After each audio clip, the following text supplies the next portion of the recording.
Welcome to London's City Hall. Before we start, a quick housekeeping note. No fire alarm is planned today, so if the alarm sounds, please leave the room calmly and follow City Hall staff to the assembly point on the grass in front of the building. We encourage you to keep your phones on, take pictures and share them using the hashtag DFA2025. Now is a good time to switch your phone to silent. Thank you. The event will begin momentarily. Please take your seats.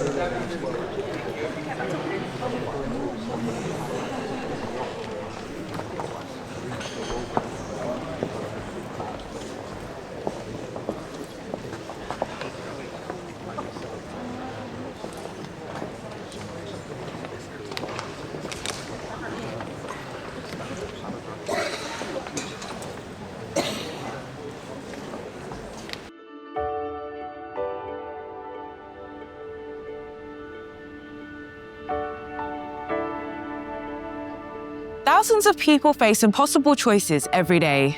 What bills to pay, what to go without, how to make it to the end of the week.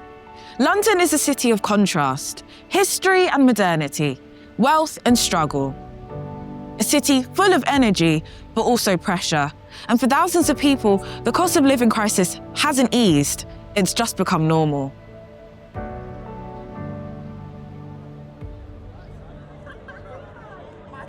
That's where we come in. Debt-Free Advice is a coalition of expert charities.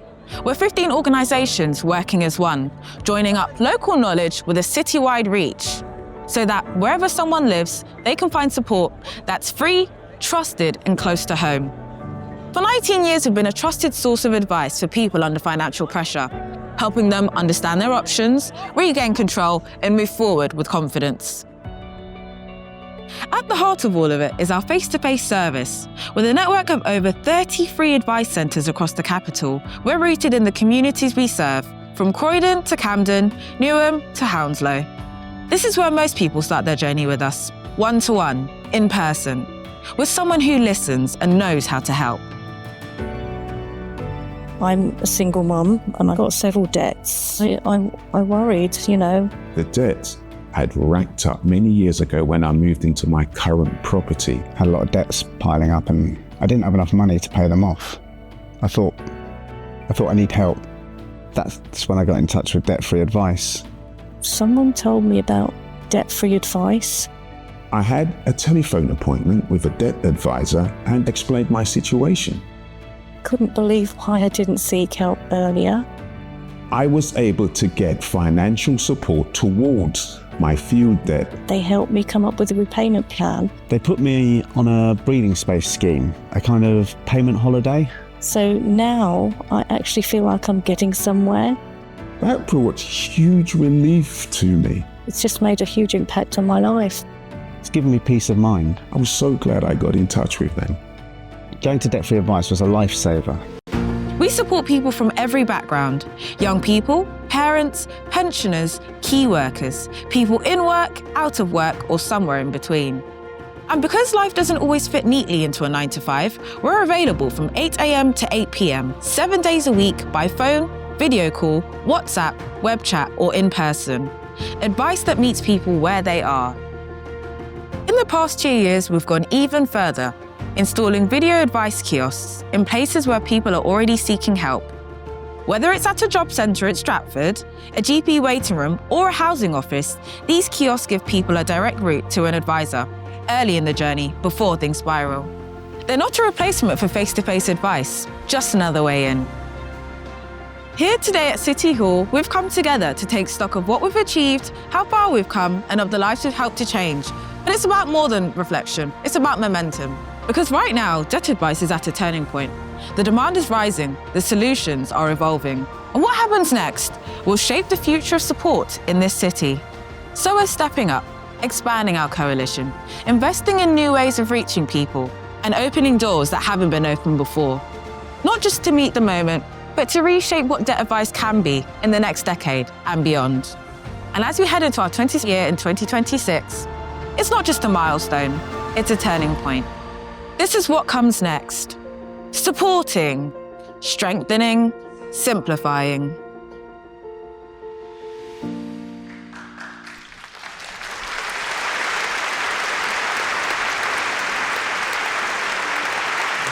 Please welcome the Managing Director of Debt-Free Advice, Matt. Good morning. Good morning, everyone. Thank you so much for joining us here today at London City Hall in the living room. It's a fantastic space, and we're so delighted that more than 200 of our closest friends and partners have all gathered with us today here in person. Thank you for being part of supporting, strengthening, and simplifying our shared conversation about the future of debt advice here in London. I hope the film that you just watched has captured the urgency and optimism that drives debt-free advice. Its stories remind us why we are here, to make sure nobody faces money worries alone. Now, back in 2019, when I joined Debt-Free Advice was already reaching tens of thousands of people across London. But the world that we were working in then looked so different to the world that we're in now. We hadn't yet seen a global pandemic, we weren't right in the middle of a never-ending cost of living crisis, and we didn't have the technology, the partnerships, or the pressure points that shape the way we deliver advice today. Fast forward to now, and the need for free, high-quality debt advice has never been greater. In the last 2 years alone, across our Debt-Free Advice coalition of 15 charities, we've supported more than 24,500 people across every single London borough. And together, we've helped households unlock £36.5 million through benefits, debt write-offs, and crisis support. That works out at roughly £1,490 per person. 6 in 10 of those that we supported received debt advice after their initial assessment. 3 in 10 had their income boosted, and 1 in 10 received emergency food support, a part of the work that we do. 2/3 of the clients that we helped told us that their financial anxiety had fallen. More than half said that their mental health had improved, and 88% of those that responded awarded us a 5-star rating on Trustpilot for the work that we did. Let those figures land, because behind every single one of those stats is a frontline service helping people feel heard, supported, and more in control, often for the first time in months, and sometimes in years. Now, show of hands, please. How many of you have ever, at some point in your life, felt that knot in your stomach when there was an unexpected bill, or if it's not you, someone that has? Anyone? So many of you, almost every hand in the room. And it's that shared experience exactly why this work is just so important. None of this would be possible without the extraordinary commitment of our frontline teams across those 15 charities that we've mentioned. Could we please take a moment before we start anything else just to recognise the work they do 365 days of the year?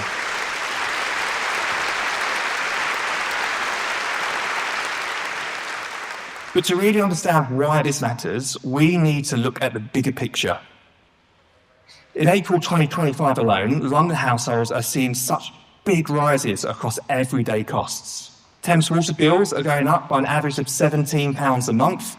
Council tax has risen in every single London borough by nearly 5%. Some households are now paying more than £2,300 a year. Energy bills up by £111 a year, with the cap now at £1,849 for the average family. And it's not just that, your broadband and your mobile phone bills have all just jumped again by 8%.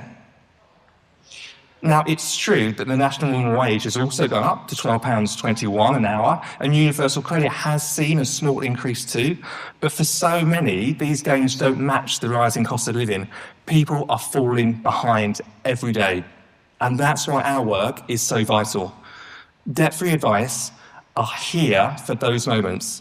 Our advisors are on frontline helping people understand the challenges, challenge unfair decisions, and claim the support that people are entitled to. And we're not working alone. Last year, MAPS funded services across the country supported more than 623,000 people. Here in London, our coalition plays a massive part in that number. But more importantly, it's the local support that we offer. We're local, we're trusted, and those advisors are rooted in the community. We also know that demand isn't evenly spread. It's areas like Suffolk and Barking on Dagenham that have seen some of the biggest spikes in the last 2 years, with a 30% increase in demand in those boroughs alone. But we know that needs exist across the capital and beyond. That's why we've built a service that's based on local presence, with over 30 advice centres across London. People can walk into a safe space, talk to someone that really understands their situation, and get the help that they need.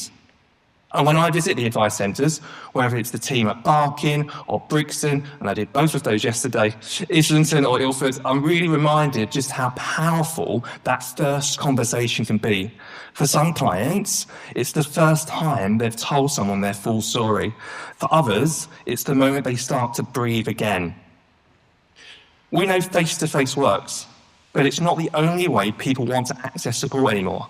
That's why we also offer advice via phone, video call, web chat, WhatsApp, all part of our truly flexible 7-day-a-week service.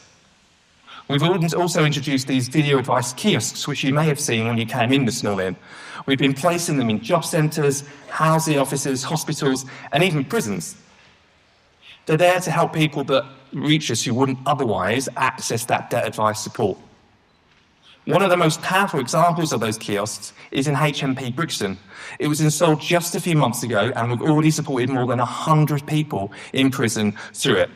These are people that we couldn't reach before. We couldn't send those advisors through the gates with their laptops. And for these people preparing for release, sorting out their finances is more than just helpful. It's so essential. It reduces the risk of reoffending, and it helps people reconnect with family, housing, and the world of work. And we're available when people need us, as you heard in that video. We're open 8 a.m. till 8 p.m, 7 days a week. Because life doesn't keep to office hours, neither does the support that's available. Now let's talk about who we've been supporting. Let's also talk about what they're coming to us with. Over the past 2 years, we've seen a shift in the different types of debts people are dealing with. The most common types of debt remain constant: rent, arrears, council tax, and credit cards. But the scale and the complexity of these debts is increasing. And we've seen a notable rise in energy arrears, which have gone up by 8 percentage points over the last 2 years, especially amongst people on prepaid meters, who often pay more and face a disconnection risk if they don't keep up. Council tax, now the most common type of debt, an issue that we help with, often complicated by enforcement charges and court costs as well. Buy now, pay later borrowing, which can build up silently and become so overwhelming before clients seek help. Multiple priority debts, with clients now averaging 4.2 separate debts, up from 3.8 just 2 years ago, meaning that our customers are often behind on several essentials all at once. And this isn't just about missed payments, it's about missed meals, missed medication, and missed sleep. And contrary to public perception, almost half of the people that we're supporting now are already in work, proving that having a job no longer guarantees the financial security that it once did. People aren't falling behind because they're overspent. They're falling behind because the system isn't keeping up with just what it costs to live in a great city like London.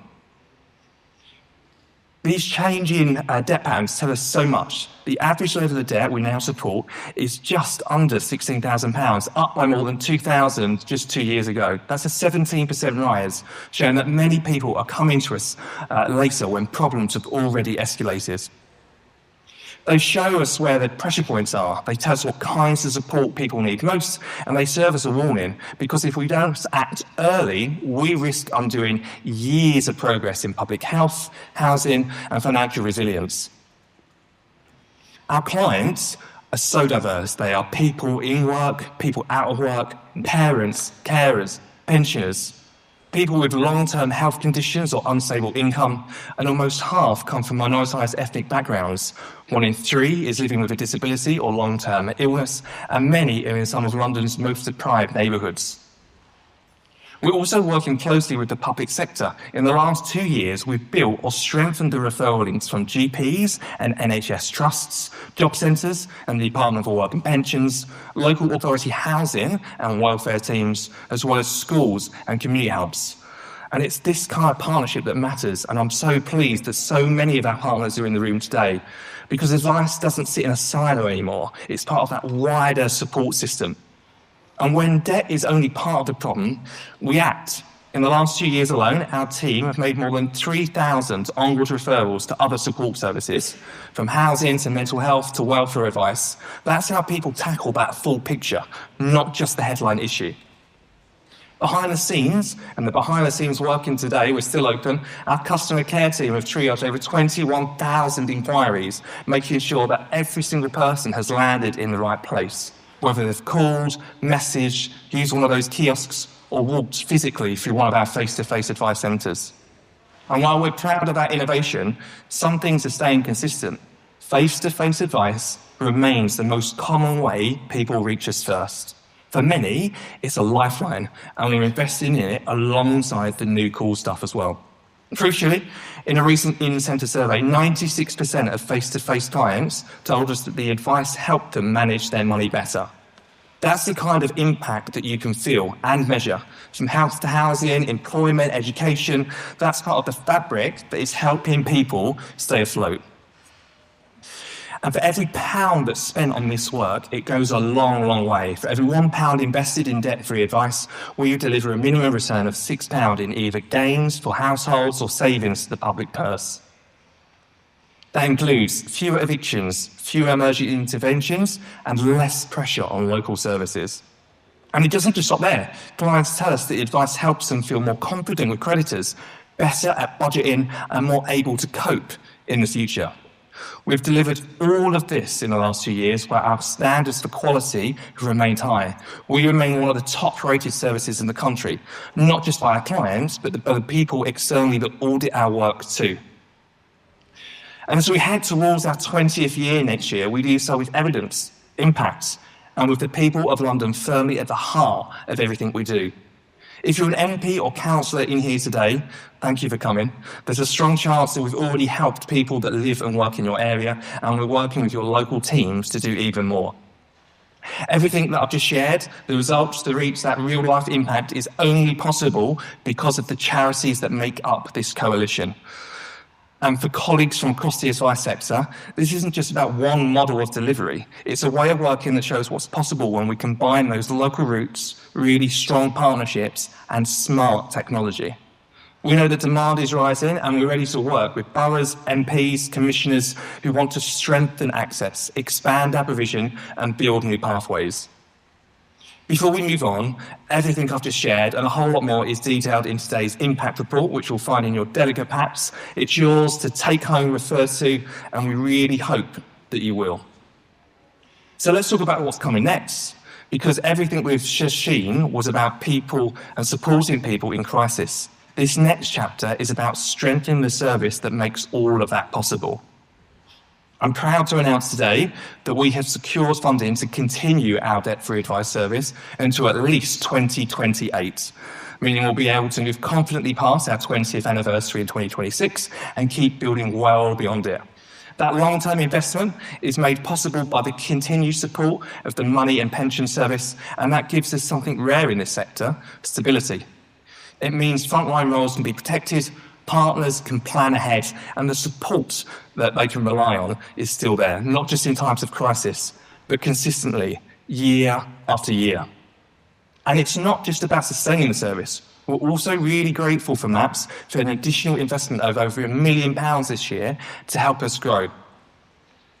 That growth comes in two ways. First, we're expanding our coalition by welcoming 7 new partners, all part of the Citizens Advice Network, in boroughs where demand continues to rise. That includes Croydon, the East End, Haringey, Harrow, Havering, Redbridge and Wandsworth. We're excited to work with them to extend our reach, but we're also just as focused on strengthening what already exists. That's why a significant proportion of additional funding is also going to our existing delivery partners to increase their core cost support that they can invest in people, in infrastructure, and that long-term resilience that we all need. That includes long-standing members like Nucleus Legal Advice, who'll be using this new funding to open a brand new advice support in Uxbridge, expanding into new communities and adding advisor capacity where it's needed most. It's a great example of how this investment is unlocking both scale and sustainability, building on strong foundations and trusted local delivery. And on that note, I'm delighted to hand over to someone that's been part of our coalition since almost the very beginning, and is leading that chapter over in Uxbridge. Please join me in welcoming Baljeet, the Director of Nucleus Legal Advice.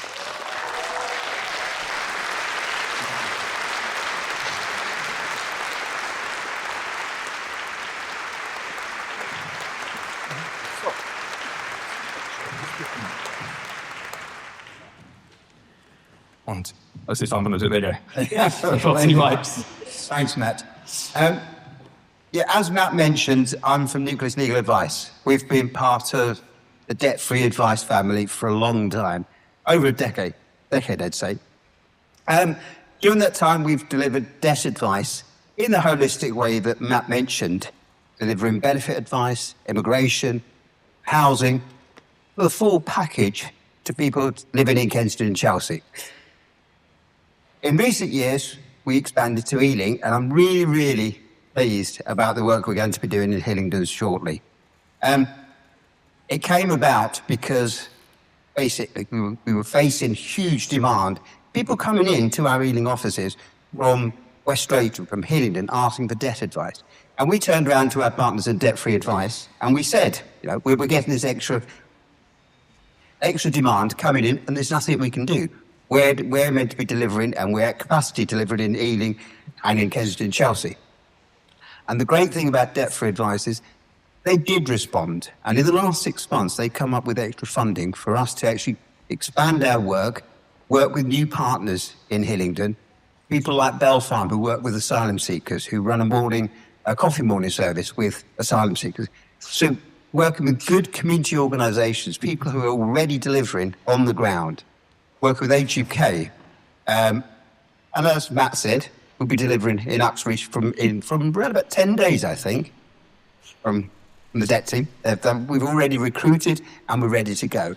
And that was brilliant news for people living in Hillingdon. So I will say to Toynbee Hall and to Debt-Free Advice, thank you very much, first of all, for the additional funding, but most of all, for listening to us when we have actually been reporting back and saying we're facing new demands coming from new areas. And they've responded. And that's the great thing about this partnership. It does evolve. And all the returns we submit on a quarterly basis, they get looked at and they get responded to. So thank you very much to Matt and the team. And we're looking forward to the new work we're doing in about a couple of weeks' time. Thank you.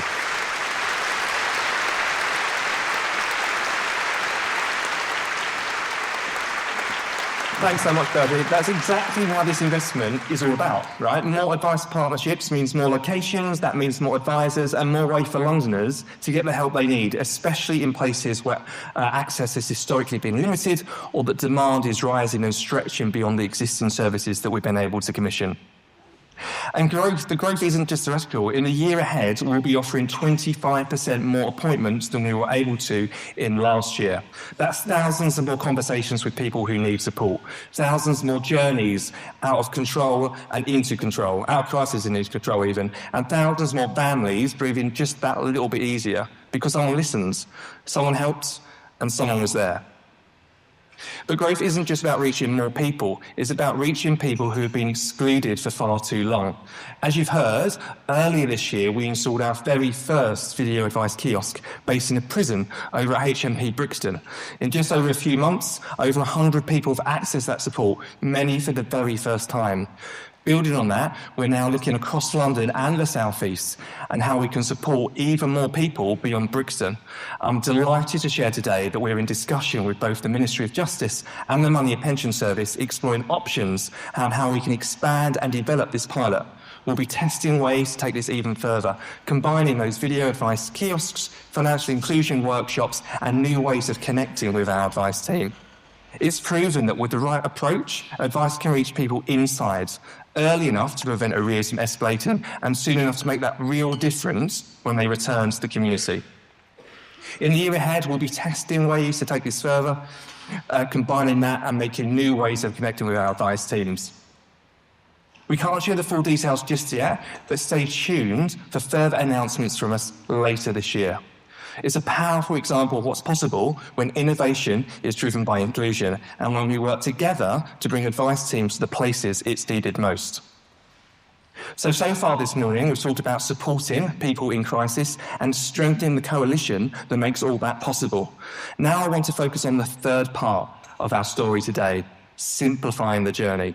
Because when someone's overwhelmed, stressed, or in a crisis, complexity becomes a barrier, and no one should have to jump through hoops to get the help they need.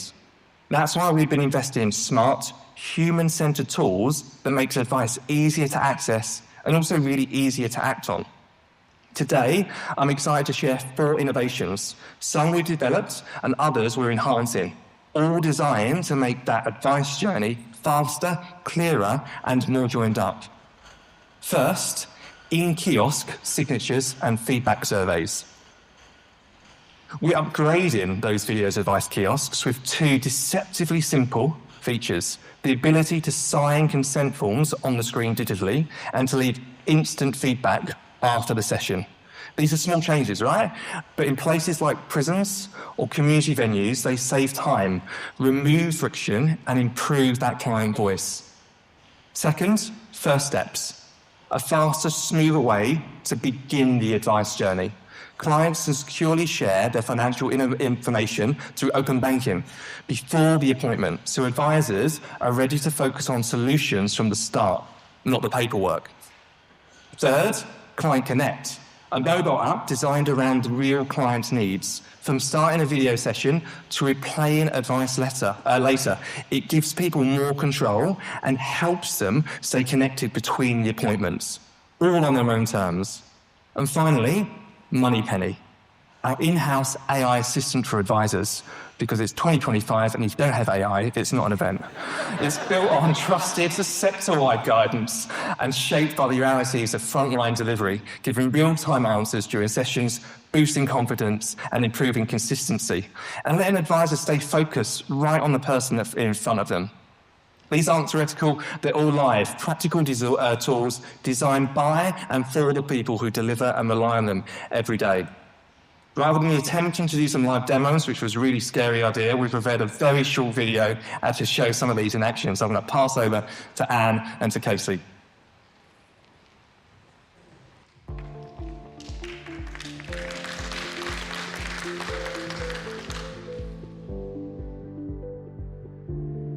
We're in the process of upgrading our existing video kiosks with 2 small but powerful features. In the coming weeks, clients can sign their consent forms digitally, right on the kiosk screen. This means we can progress their case without any delays caused by paperwork or printing, speeding up the process while maintaining all the necessary safeguards. We're also adding an end-of-sessions feedback survey, giving clients a moment to reflect on their experience and share their views. It's just a few taps using emoji-based ratings and optional comments, which gives us rich insights into what's working and where we can improve. In places like prisons or other controlled settings where paper forms are impractical, and in community venues where sessions need to move quickly, these new features make sure nothing gets lost, forgotten, or delayed. They help us close the loop in real time while also giving clients a greater sense of agency and involvement. The technology itself is simple, but the impact on efficiency, feedback quality, and client experience is anything but.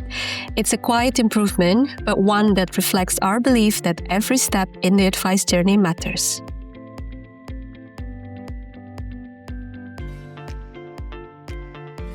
Onboarding is one of the most time-consuming parts of advice. It's where we often lose valuable minutes checking details, reviewing documents, and going back and forth. So, we've streamlined it. With First Steps, clients can securely share their financial data using open banking before they speak to an advisor. It's safe, fast, and incredibly efficient. Instead of spending the first half of the appointment gathering the basics, advisors can arrive already briefed with clients' income, regular outgoings, and transactions ready to view. That means they can use their time together more meaningfully, building trust, exploring options, and creating a clearer action plan. And from the client's perspective, it removes one more hurdle. They no longer need to dig out bank statements, remember every bill, or feel embarrassed if they miss something. It's all there, accurate, complete, and ready to work from. It saves time, it builds confidence, and it allows both sides to start the conversation in the right place. Focus on solutions and not admin. We know clients can feel overwhelmed during appointments. There's a lot of information to take in and emotions can often run high. So we built Client Connect, our dedicated mobile app designed to help people access support more easily and hold on to the support long after the call has ended. With Client Connect, users can start a video or audio call directly from their phone whenever they're ready. It's not just about access, it's about continuity. The app lets clients replay previous advice sessions, a feature most services simply don't offer. That means they can revisit their advisor's recommendations in their own time, without the pressure or panic of trying to remember everything in one go. It also includes explainer pages on 6 most common types of debt we help with, like rent arrears or council tax, to build understanding before the conversation even begins. There are short videos and clear written guidance to reassure new users and support returning ones. Security is paramount. The app is protected with PIN, Touch ID, or Face ID, and only shows content for the verified user. Each session is stored securely, and the users can view them in chronological order with advisor's photo and session length too. Even the branding is discreet. The app icon simply reads advice and is searchable via terms like debt-free advice or money help, so the user feels confident using it without stigma. Client Connect is about putting control back in the hands of the person receiving advice, and it's already showing real promise, particularly with people who are neurodivergent, navigating trauma, or simply need to take things at their own pace. Because sometimes the difference between acting on advice or not is just being able to hear it one more time when you're ready. This one's for our advisors. MoneyPenny is a smart tool that gives real-time access to the debt advice knowledge they need without pausing a conversation or leaving the client hanging. Built with input from our frontline teams and trained on the CPAG handbook and Toynbee Hall resources, it delivers fast, accurate guidance in real time. That means more confident advisors and fewer interruptions and better outcomes, especially for clients with complex needs. You'll see these tools in action in our app, on screen, and inside our kiosks. I'll applaud my own video, why not? Shoot. Some great stuff in there. So what does all that actually mean in practice? This isn't about shiny tech for the sake of it. It's about making advice even more human, not less. Because if you've just had your benefit sanctioned or you're facing eviction, you don't want to be filling in 5 forms to explain your story 3 different times. You want help that's simple, that's personal, and gets to the heart of the issue without delay. So that's exactly what these innovations are helping us to do. They're making onboarding smoother. They're letting people replay what they've heard, especially when emotions have been so high. And they're giving us faster ways to understand someone's financial picture. And the last one for our advisors is give them more time to focus on people, not on the paperwork. This is what simplifying looks like in practice. And we're so proud that every single innovation you've seen was built by or with our team in response to the real needs that we've been seeing every day. Innovation has to serve the front line. That's our principle. And that's how we'd be developing what comes next. Because the best technology doesn't get in the way, it clears the way. So, as we kind of close this part of the morning, let's return to the thread that's run through everything that we've shared. Today's about supporting people with free advice whenever and however they need it, strengthening the coalition of charities that makes that possible with funding, partners, and purpose, and simplifying the journey to help us easier, so it's easier to access, easier to understand, and easier to act on. That's the kind of debt advice system Londoners deserve, and that's the one we're building together.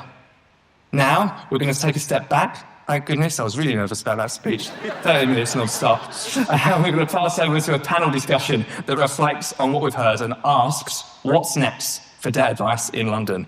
And I'm absolutely delighted to introduce our chair for the session, Dr. Debbie Weeks-Bernard, the Deputy Mayor of London for Communities and Social Justice. Debbie has been a steadfast supporter of debt-free advice for a number of years and a champion of our sector for decades. She understands exactly how advice can drive change both at an individual and at a policy level, and we're incredibly pleased and delighted that she's here today. Debbie, over to you.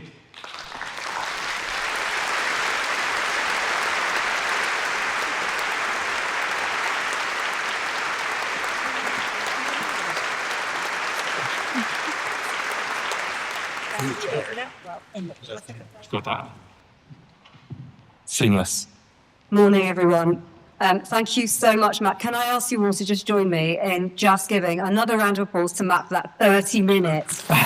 Still, he's just done. It's really lovely to be here with so many of you this morning. And it's also just lovely to welcome you to City Hall. And the sun is trying to come out. And it's lovely to have an opportunity to talk very exclusively about debt advice and advisors and the role that you all play in the lives of Londoners and making it so much easier for those who are experiencing real financial challenge to be able to access the advice that they need, the guidance that they need when they need it. And debt-free advice has really shone a light on the very different ways that you can make sure that people are able to access that advice. And I'm deeply grateful to Matt and to his team in the way that they have brought advice to people, recognizing that it's a very difficult journey that many people are on when they are experiencing financial exclusion, financial difficulty, financial challenge. And that what we need to do is to be able to bring the services to individuals, to make it accessible, to make sure that the advice that they get is there when they need it, so they don't have to go through the myriad of hurdles that we know exist, which have often brought them to that place in the very first place. But then to make sure that when they take that first step, that they're able to access that advice in spaces and places which they trust, which feel comfortable, which feel open, which feel safe. And so I'm really grateful to the team. I'm also really grateful to all of you because I know that this is an opportunity for us to really just thank and celebrate and champion advisors. All of you do this work so openly, so transparently, often without the thanks that you deserve. And it makes such a transformational difference in the lives of Londoners. And I'm really grateful to you all. I'm not going to ask you all to give yourselves a round of applause. I do that with the young people, but, give yourselves a pat on the back because actually what you do is so incredibly important and transformational. So thank you so much. So I now have the pleasure of welcoming to the stage our panelists. I have paper. So I'm going to ask you all to just come to the stage and then I will introduce you all individually. So can I welcome to the stage Christy McAleese, who is Head of Debt Policy and Strategy at the Money and Advice Pension Service.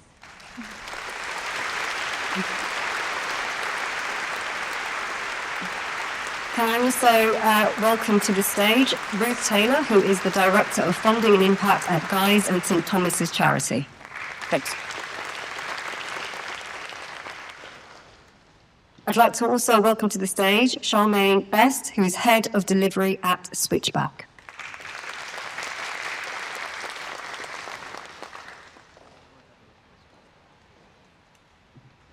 I'd also like to welcome to the stage Rosie Wright, who is a journalist and presenter for Times Radio.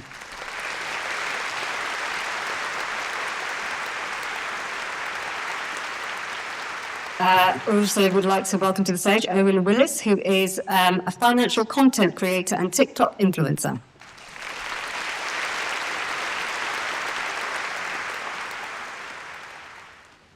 And finally, I'd like to welcome to the stage Rosa Coleman, who is Head of Sector Support and Grants, London Legal Support Trust.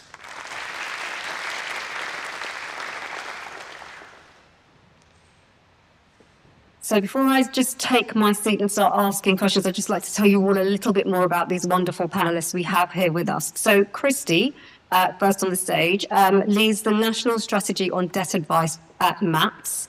That's the Money and Pensions Service, overseeing policy development and system-wide improvement across England. He works closely with delivery partners, commissioners, government to ensure high-quality, inclusive services that respond to rising cost of living pressures. That's Christy. Another round of applause for Christy. I'd like to introduce you to Ruth. So Ruth Taylor is the Director of Funding and Impact at Guy's and St Thomas's Charity. Now, Ruth oversees funding and strategic partnerships at one of London's leading place-based health charities, and her work explores the link between financial insecurity, housing, and health inequalities, and shaping investment that supports system change and community resilience. Welcome, Ruth. And Rosa. Rosa is Head of Sector Support and Grants at the London Legal Support Trust, an organisation that we work with very closely here at the GLA. And Rosa supports the sustainability of legal advice services through funding and capacity building, bringing extensive knowledge on sector-wide collaboration. Rosie, everyone.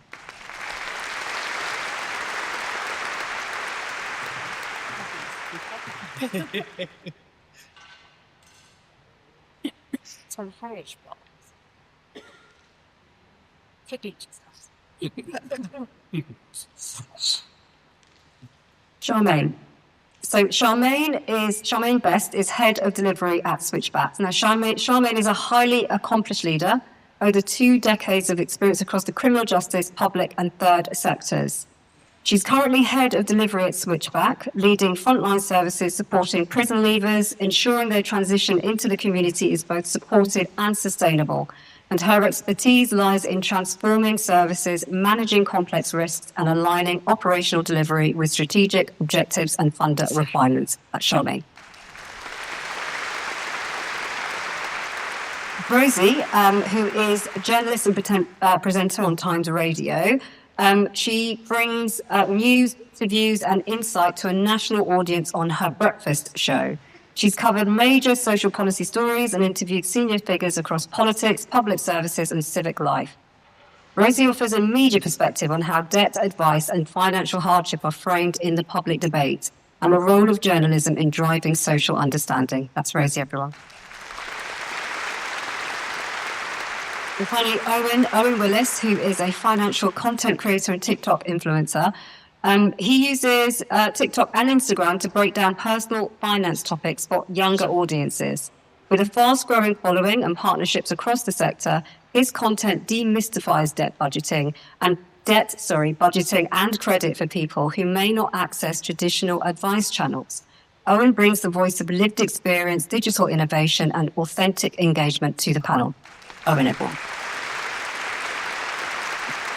Okay, brilliant. So we've got a really diverse group of experts on the panel. And I think what's so important about what we're seeking to do today is to talk about the way in which financial hardship, financial difficulty, financial challenge connects with other broader issues, from housing to digital access, to the benefit system, to media. And so this gives us a really good and important and wide-ranging perspective on the way that debt and financial difficulty spreads into other areas of life, spreads into other areas of public policy, but also spreads into other areas, that we might not ordinarily think of when we think about the word debt or when we think about the concept of financial difficulty.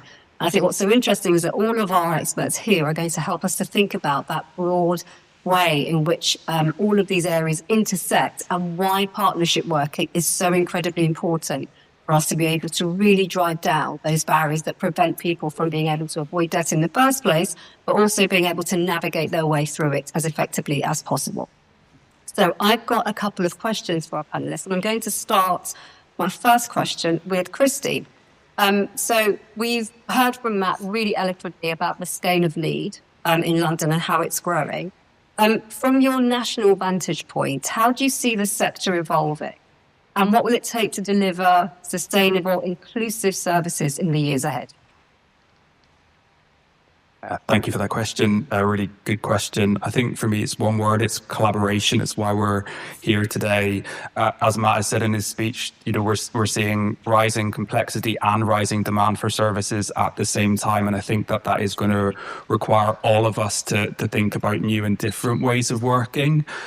For funders, it's about us collaborating together, not simply to bring more money to the table, but actually to bring different packages of funding and support that allows advice providers and others to bring that holistic service that we know that people need. So at MAPS, we've been working really closely with London funders, including Guy's and St Thomas and Impact on Urban Health. We're working very closely with devolved administrations right across England, combined authorities and metro mayors. And we're really keen to understand how we as a national funder can work and collaborate locally to enable those solutions to be developed on the ground and bring that real holistic package of support. I think it will also require enhanced collaboration between providers of services as well. It's in the DNA of the advice sector to work in partnership with a whole range of organisations, but I think that's going to have to be built upon and expanded. We've again been working, thinking very closely about the work that the GLA has been doing in its kind of advising communities partnership, enhancing referrals, making sure that people, again, who don't necessarily present directly at advice services can still find the advice and the support that they need.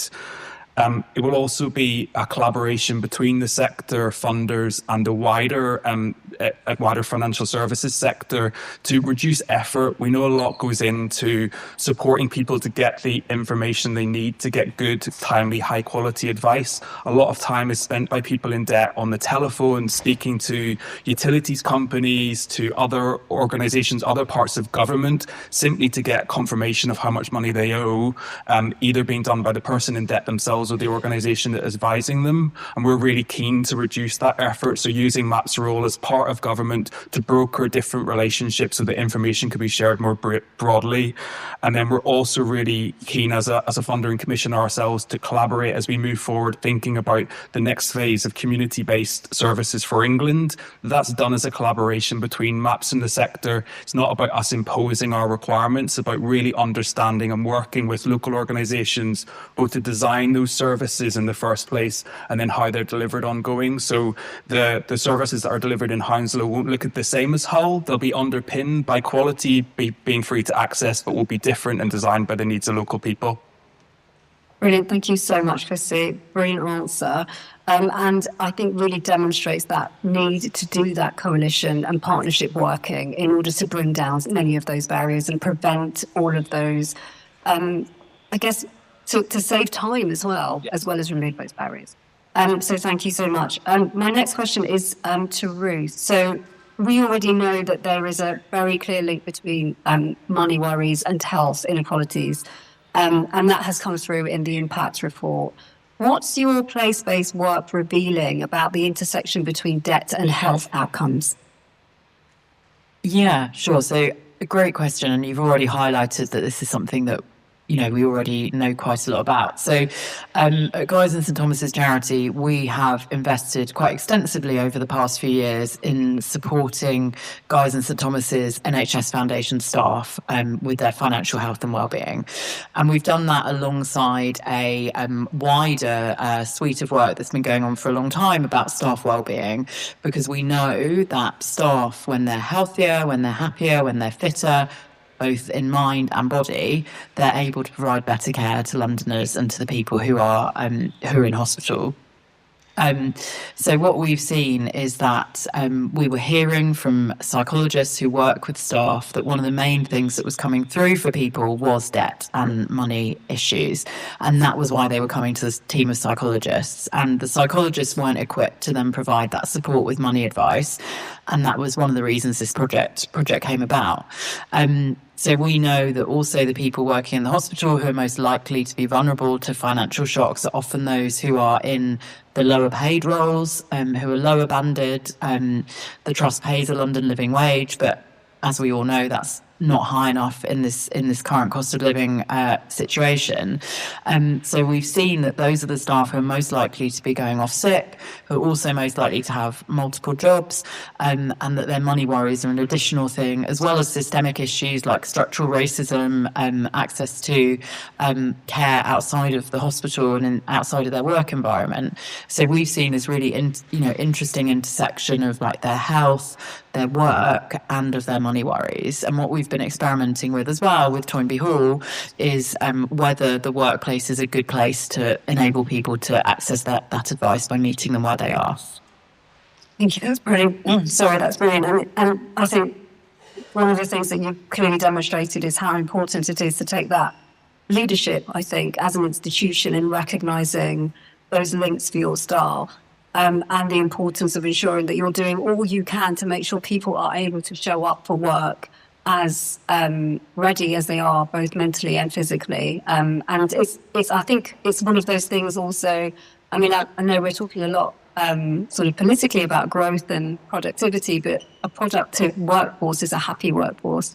And it's also one in which people feel valued by those who are running the institutions that they work in. So that's really wonderful to hear. Thank you so much.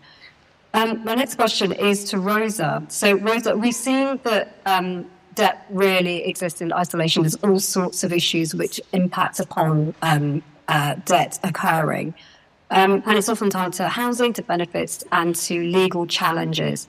What's your perspective on how legal and debt advice can work together more closely to meet those complex needs?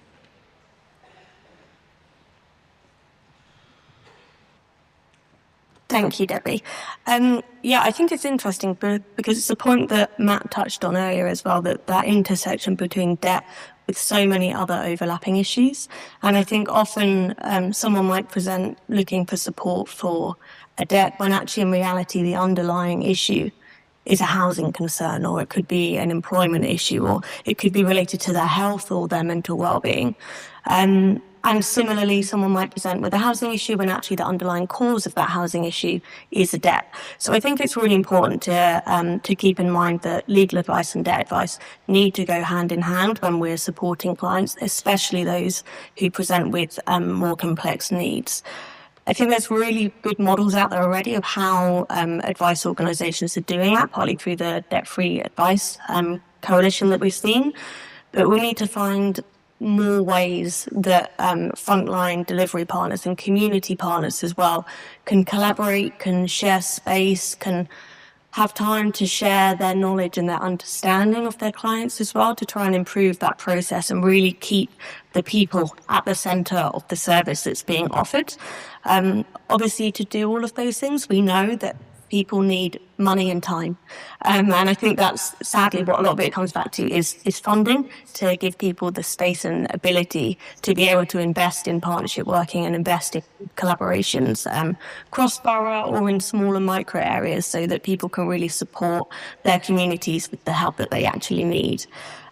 There's other really great models out there that are working well on this. I know, Debbie, you mentioned the GLA support for some of the work that we've been helping with. And there's a Advising Londoners partnership, which the GLA funds for London Legal Support Trust and London Citizens Advice. And that supports 41 delivery partners across London with advice all the way from triaging and initial signposting all the way through to casework and representation. And that model that allows for a really warm referral of someone who has a need, that needs that support and maybe doesn't understand the situation they're in, to be able to warmly refer them between trusted partners, so from a community organisation through a citizen's advice if needed, maybe to a law centre or other independent legal advice charity. That's really important to make sure that the client can stay in the journey and feel supported the whole way through. But yeah, as I said, in order to support that closer working, it requires long-term sustainable funding to the sector. Thank you so much, Rosa. And I noticed one of the phrases that you've mentioned and that others have mentioned so far, and indeed Matt referred to himself, as the issue of trust. And it has to be something which is implicit in that interaction between a person who is presenting with a difficulty and the person that they have gone to. And trust, I don't think it's something that we can overestimate is something which really does facilitate a person feeling able to ask the questions and receive the advice that they're given as well. So thank you also for mentioning that. My next question is to Rosie. So Rosie, your work is hugely important because you help to shape the national conversation every day. How well do you think debt and money struggles are actually understood by the public? And what role can media play in changing that narrative? Good morning, everybody. I don't personally shape the entire national conversation, to be really clear, but I have a very small part in it. It's really difficult, actually, to do this job. Matt and I have been working together for the last sort of 4 years or so, telling different stories. And it's difficult for two reasons. The first is that we are talking about the most private, intimate parts of people's lives that we want to, for people who here gives advice to people who are in debt, just by way of showing hands in some capacity. Okay, so you know the need to be discreet, and therefore it's hard to tell the story when you can't speak to the person necessarily in the detail that you want to, because they're normally vulnerable. They might have associated mental health problems. And so it's hard to tell the shocking stories that get attention. And the second reason it's difficult in terms of getting attention earlier, Matt said, we are talking about this never-ending cost of living crisis. And newsrooms like things that are new, and this is not new at all. I mean, April, we had a sort of new angle, and it sounds horrible to talk about angles because this is people's lives, but this is how newsrooms work, less so social media. We'll hear a bit more from Ern about that, I expect, in a minute. But in April, we talked about that horrible day where everyone's bills went up, and we heard some of the figures a bit earlier. But when the story isn't new, it's hard to give it airtime and space and then prioritise. I do a 1-hour breakfast show every single morning, and I think a lot of you in here would think, shouting with a megaphone, why isn't debt, why isn't people's finances higher up on the news agenda? Because it's become normal. And actually, listening this morning, the sort of horror I feel, the story for me is, oh my goodness, these resources are needed for years to come because the need is growing, even just in the last 2 years, the number of different debts people have going up. I think you said from 3 to 4. Buy now, pay now is sort of capturing people. And we're not talking about, oh, great, we've got structures in place, which means people aren't getting into debt. Instead, we're saying more people are going to get into debt. How do we best help them? And sadly, I think that really is the story that hopefully journalists can tell a bit louder, which means there'll be less need for the urgent need that there currently is now. Thank you. And it's so lovely to just hear that honesty about that. I think, I know it's a terrible thing to say about the cost of living crisis, and it is a never-ending crisis, but the cost of living crisis itself shone a light on this as an issue, and everyone was talking about it, which I think for many people in this room was really refreshing, because it really did reflect back how much work is being done in the advice sector. But then at the same time, I think you are right. It's not so much an angle, it's just a fact that those issues are going to remain. And we are grateful to those in the media like yourselves who take opportunities where you can to make sure that people are reminded that this still is an issue for increasing numbers of people. So thank you so much for that, Rosie.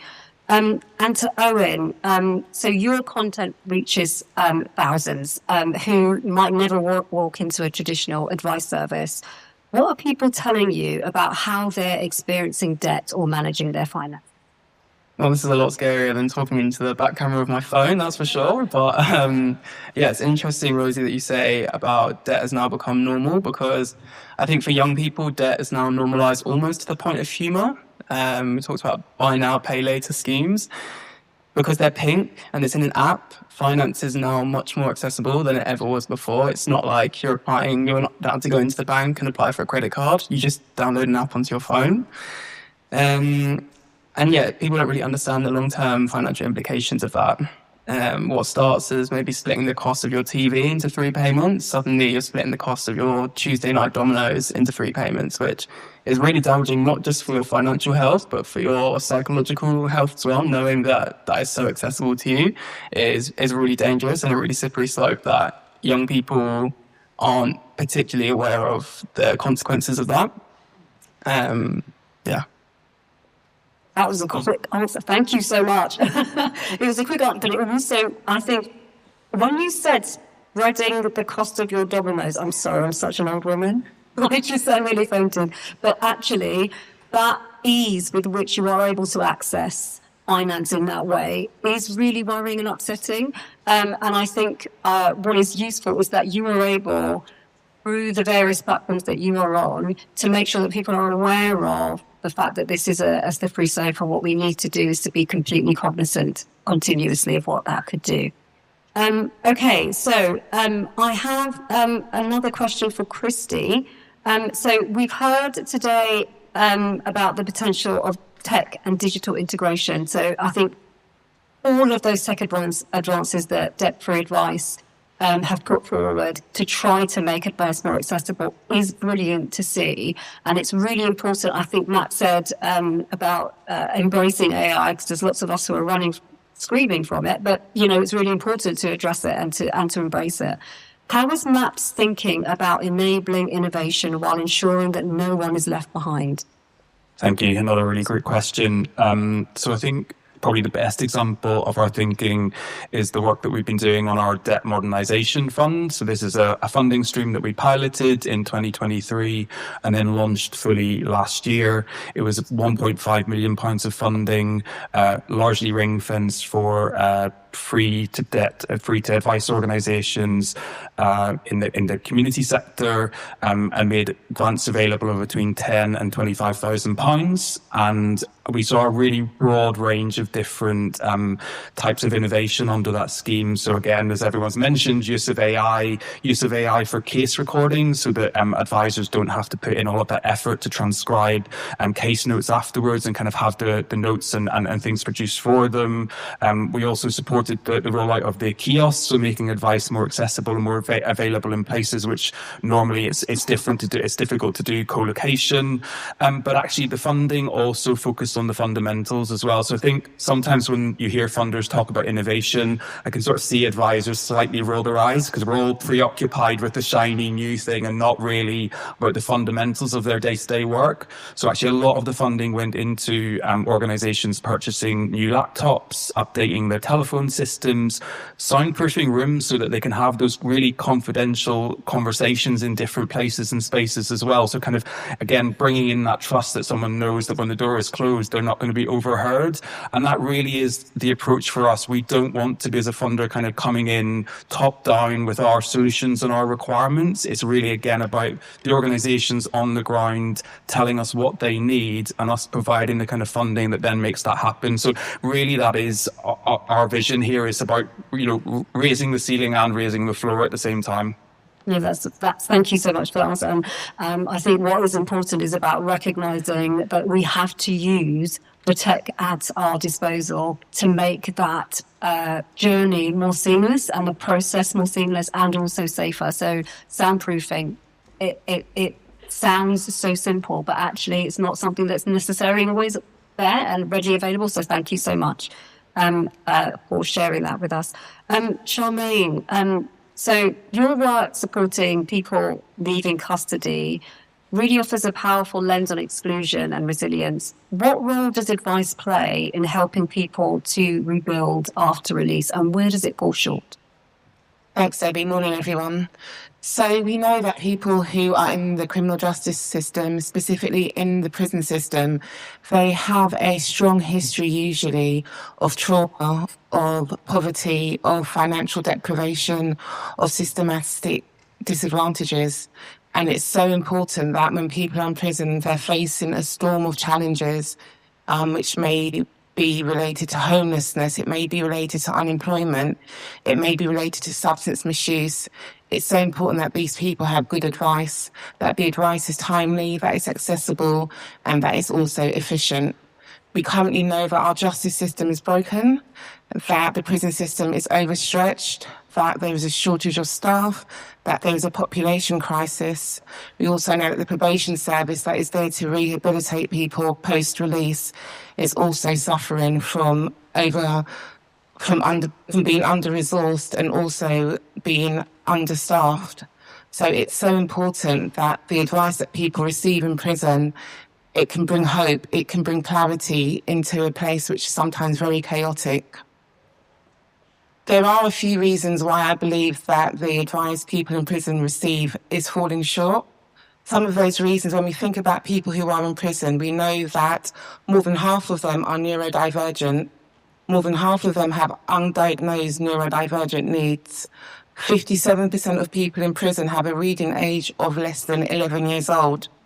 So when we are providing advice to people in prison, it's so important that it's tailored to the people's needs, that we really adapt the materials that we are providing, the advice that we are giving to people in prison.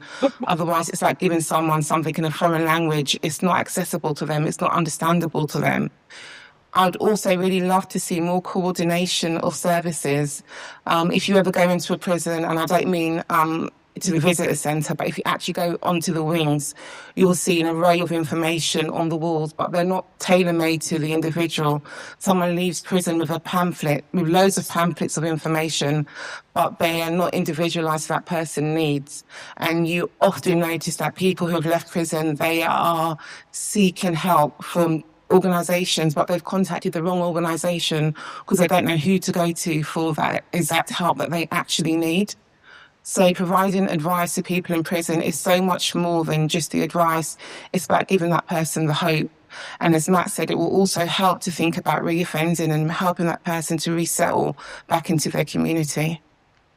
Thank you so much, Charmaine. It's really heartening to hear you talk about the impact that good advice, tailored advice, can have on those individuals upon release. And I think that it's something that perhaps not everyone would have considered, but making sure that you have what you need before you leave prison can really have an impact on reoffending. It's really eye-opening, but also brilliant that you're here to share that with us. Thank you so much, Charmaine. I'd like to ask a question back to Ruth now. From your experience, what does effective collaboration between advice services, funders and the NHS look like in practice? Yeah, that's a lovely question, Debbie. And I think Christy's already started off earlier by talking about how important collaboration is across all of that piece. And I think what Charmaine was just saying about the needs in prison builds on that. I think in almost every sector where you're trying to give people financial advice and support, you need really strong collaboration. And I think where you're trying to sort of meet people where they are, in somewhere like the NHS or like a prison. I'm not comparing the two. The situations people are in are obviously quite different, but you're meeting people where they are.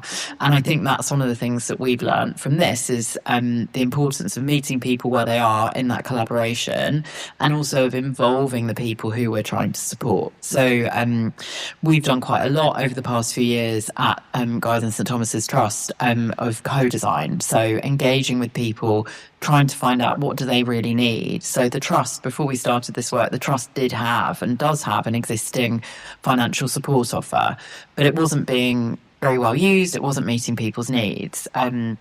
So we knew that we needed to ask people, we needed to ask staff what they wanted and what they needed. So that point about sort of co-design, involvement, and then also, I think, iteration. So from our perspective, you know, when we commissioned Toynbee Hall to deliver the service at Guy's and St Thomas's, it was quite innovative because we've got kiosks on site, which is fantastic. But broadly, what they're delivering, they know how to deliver it. You know, they've got Debt Free London. They've been doing this a really long time. However, what we've seen over the last almost year of implementation is things do need to change and do need to iterate. So I think that openness to iteration and to thinking differently and to integrating better within like the wider ecosystem of support, because there is quite extensive support, as you mentioned, you know, employers taking that interest in supporting their staff to be healthy, happy and able to show up and do their jobs is really important. It is something that the NHS and our trust and with the help of the charity especially does really well. So integrating more widely into an ecosystem of support is really important. And yeah, making sure that those voices of people who are the ones who are most likely to be using the service have been involved in designing it or in iterating upon it. Thank you so much. And I think co-design is the really important way of making sure that the services that we all offer are actually meeting the needs of the people who we're serving. So it's really good to hear you talk about co-design. And also, I think what's important is that we know that those who have the direct experience of whatever issue it is that we're seeking to solve are often the best place to develop those solutions. So it's brilliant that you are working together with people to ensure that your services are better tailored to meet their needs. So thank you. My question now to Rosa is on sustainability. We've heard concerns about sustainability. And what do you think is needed to protect and strengthen specialist legal advice in today's climate? Thank you. Well, sustainability of advice services is one of my favourite topics. So, great question for me. I know a lot of people have touched on how the cost of living crisis, the never-ending cost of living crisis, is impacting clients. But I think it's very easy to forget the knock-on effect that it's also having on frontline advice delivery. Organisations are seeing huge increases in their daily running costs and the need to support their own staff with their own financial needs, while supporting a whole new range of clients whose needs are far more complex and maybe higher in volume than they were before. And I think that comes on the back of decades of funding cuts, intentional or otherwise, to the sector. So I think that issue of sustainability is a really key and pressing one. I know I talk about long-term funding a lot, but it's really great to hear, like with the debt-free advice model, that there's 3 years of funding going forward. I think that really provides an opportunity for longer-term planning and security for the staff and for the organisation too. But I think where more funding isn't possible, it's also about funding more creatively. So how can funders collaborate better with health services, with local authorities, with other types of funders, and with delivery organisations to make sure that funding that's given is given in a way that supports those organisations to deliver the services that they know that they can deliver.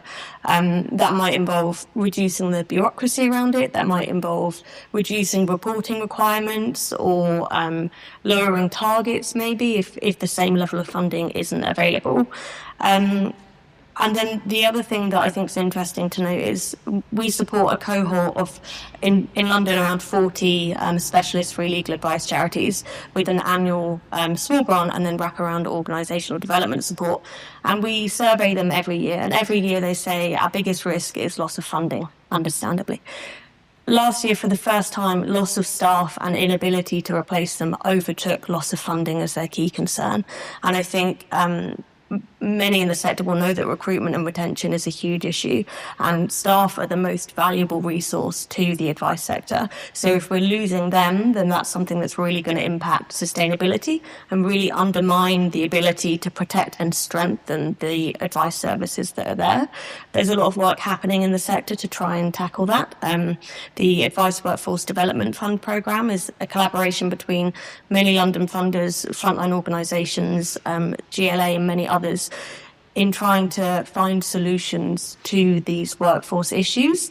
But again, it takes a huge amount of work, it takes collaboration, and we know that all of that takes time and energy and money from frontline delivery organisations who really are day to day just trying to do the best they can for their clients. So I think the issue of sustainability is sadly not one that's going to go away, but I think there are a lot of creative ways that people can try and address the underlying issues to make sure that advice services are there for a long time to come.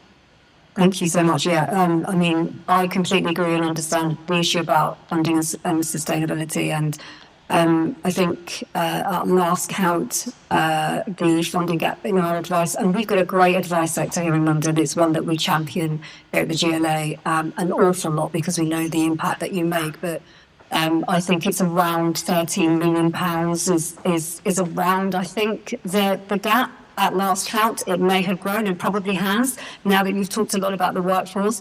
And I think the other thing that we have to really remember, and I'm glad that you've raised it, is that it's a real skilled role, really skilled role. There is a lot of technical advice and information that you give to others, and actually the pipeline to go through of making sure that we have enough advisors is something that also has to be part of that sustainability. So thank you for raising it. It's definitely something that we're thinking about at the GLA. Rosie, there is still a lot of stigma, and we've talked about that a lot already this morning, but there's still a lot of stigma attached to asking for help, especially among working people. What stories or voices have you come across that challenge those assumptions? Actually, I think the stories that I've come across, it sort of embed the assumptions that there is a stigma. I mean, the most powerful people I've spoken to have been at, and you have to appreciate whenever the media turn up anywhere, we change the atmosphere. We try desperately hard not to do that. But if we turn up to a food bank with a camera crew, I mean, there's a tension in the air already. So we have to work really hard to build relationships with organisations like you to make sure that we can speak to trusted people. It might be going to a church that run a Christians Against Poverty debt centre. And I remember vividly a lady coming up to me, and this will not be new to any of you, but a lady coming up to me with a plastic bag full of all her letters that she was just too scared to open. And that really sort of hit me, and I thought, oh my gosh, this problem seems to sort of spiraled out of control. If those people are prepared to talk to us and can just say very honestly and openly, I mean, all of us said earlier pretty much, right, I can relate to that, to say, oh, I've got that bill and I don't know how to pay it, or I don't want to look at it. So those kind of stories of real human people that can tell with the raw emotion of it all is the thing that really relate to people and help it easier for us to tell that story. And I think the more we can do that, the more there is that acknowledgement that that's not a unique thing, that fear, if you don't capture it, can sort of spiral out of control, that we all share it, it's then easier to do that. So the more transparent and honest people can be, the easier it is for us to tell those stories whilst being respectful. Try and see the media as your ally, not your enemy as well, I would say is quite helpful. We're not there out to trick anyone, we just genuinely want to say and tell the story of what's happening. The more we can do that, I think the more it will help reduce that stigma. No, thank you. And those stories make such an amazing difference, I think, because they humanise this as an issue and they make sure that everyone can connect with it on a very specific level. So thank you so much for that answer, but also for all that you're doing to make sure that those stories remain highlighted. And just to come back to Charmaine, the pilot work with prisons that's starting to take shape, that you referred to a little bit, but also that Matt talked about, is incredibly important. I know you've referred to it already. What would you want those leading it to keep front of mind as it grows? Yes, this project is so important, and it is so great to hear that this is happening. It gives the people in prison the opportunity to start thinking about rebuilding their life post-release. We know that 50% of people who go into prison do have debts, and we know that these debts continue to spiral whilst they are in prison. We also know that people in prison who seek support from suicide prevention agencies, one of the top 10 reasons for them seeking that support is because of debts. We also know that people in prison who are concerned and worried about things on the outside, this vented up anger and frustration, it does cause more violence within prisons. So this outlet that you're giving to people is a great opportunity, not only to solve their debts, but also to think about their own safety and their own well-being. I do see some roadblockers with this project, and I do think that they sit on the side of the prison service rather than debt advice. When we think about the overstretched capacity of prison staff, we know that there is a mass shortage. We know recently the Justice Select Committee released a report last week, and that Charlie Taylor, the Chief Inspector of Prisons, also in his annual report, he spoke about the lack of time people are being allowed outside of their cells because of the lack of staff. If we are relying on staff to take people out of their cells to access the kiosks, then I do see that could be a blocker. And I think it's really important that debt advice work closely with the MOJ and also with the governors, the frontline staff, the senior officers within prison to really help them understand how important this project is and to really help them to facilitate the access to the kiosks, which is also needed. We also know that where the window is so small that people may only have an hour or 2 hours out of their cell per day. And during that time, they have to choose to have a shower or to call family or friends or to call debt advice, how we can really help them understand the priority of this service. It's also important that we align the debt advisors' working hours with that small windows that people in prison will have to access the kiosk services. And lastly, on this point, reputation travels very fast around prison. So it's really important as an organisation that we are able to deliver what we say we're going to do, and that we're really authentic to the core values. Thank you so much. Those are really brilliant tips to have shared with us. And I know that we do have some representatives from the MOJ in the room with us today, which is important, because we need to make sure that dialogue is happening, and that those issues that you raise are being heard by those who can potentially make the difference and to make it easier for those kiosks to be accessed. So thank you so much. And my final question is to Owen. So you've built trust with an audience that often feels ignored. What can the sector learn from how creators like you engage and educate? Well, I think we've spoken a lot about meeting people where they are, but if you want to reach the Gen Zers, you know where to find us. We're on social media all day, every day. That's 93% of Gen Z people in the UK are active on social media, and I think it's closing, but there's a gap there for financial advice on social media, because if you can work that into people's everyday life, you can start those conversations really early about financial literacy, financial well-being, before it escalates into crisis point and the point where they need more serious help. And I think you talk about building trust. If you want to build trust, you have to work with people who have lived those experiences. I think that's where most of my audience growth came from, was talking about my own experiences with debt and all the mental and physical challenges that came with that.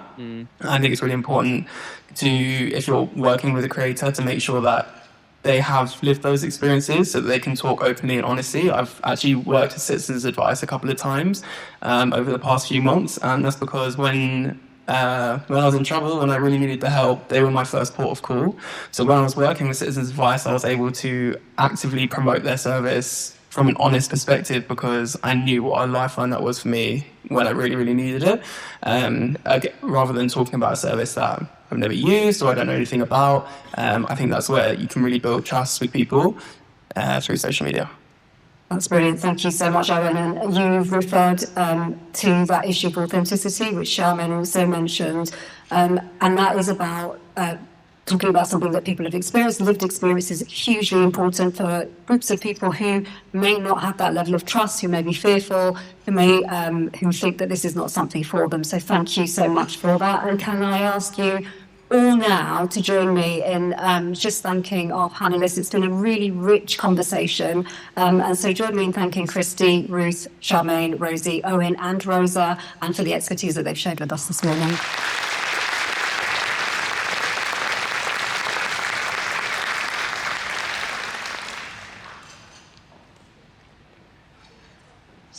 We'll go back. Thank you, everyone. Please keep your applause going. And also a big thank you to Debbie. Thank you so much for sharing that panel so expertly as well.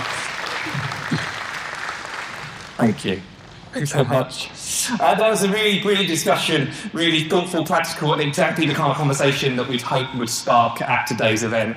I also just want to say thank you to everyone in the room as well for coming, for contributing, and for everything that we all do to support Londoners that really need our help. It's been great to have so many of you in the room physically, and I've also events done virtually now. It's great to have everyone together. And we've covered a lot this morning, right? The reality is that people, what they're facing and the impact that we're making together, and also where we're heading next. And one of the challenges are big. I think the momentum that we've got in the room with all the charities and partners and supporters we've got is building such momentum. Now, before we wrap up, and some of you depart, I only get an opportunity once every 2 years to take a big group photo, and that's what we're doing. Victoria is about to leg it across up to the bird's nest up there, and as she does that, we'll then try and, if you're willing and able to stand, we'll turn and face the sun, and we'll move that very subtle logo on the back there to do that. And we've got some logo boards to celebrate the new partners that have joined us as well. After that, we'll have time to catch up over teas and coffees that are currently being replenished. And for those that are interested, our tech experience zone, and please do check it out because the team got here at 5 a.m. this morning to set it up and do that. And a big thank you to Ciptex and Twilio, our sponsors, for making all of that possible. The team from Ciptex and Twilio are here, so if you've got any specific questions about the technicalities of how those kiosks work and how they connect to people, please do speak to the team there. Thank you again so much for being part of our event today. It's been great to have you all here. And now, if you will, is Victoria made it there? How much more time have I got to kill? As that logo comes. Should be there's it, and the logo. We'll stand up. Marco's got some placards for us. This is seamless. It's a good job it's made of polystyrene, right? Do you remember who was a very political stone carving? Next time. Yeah, totally. We're a little, it's my hand up a little.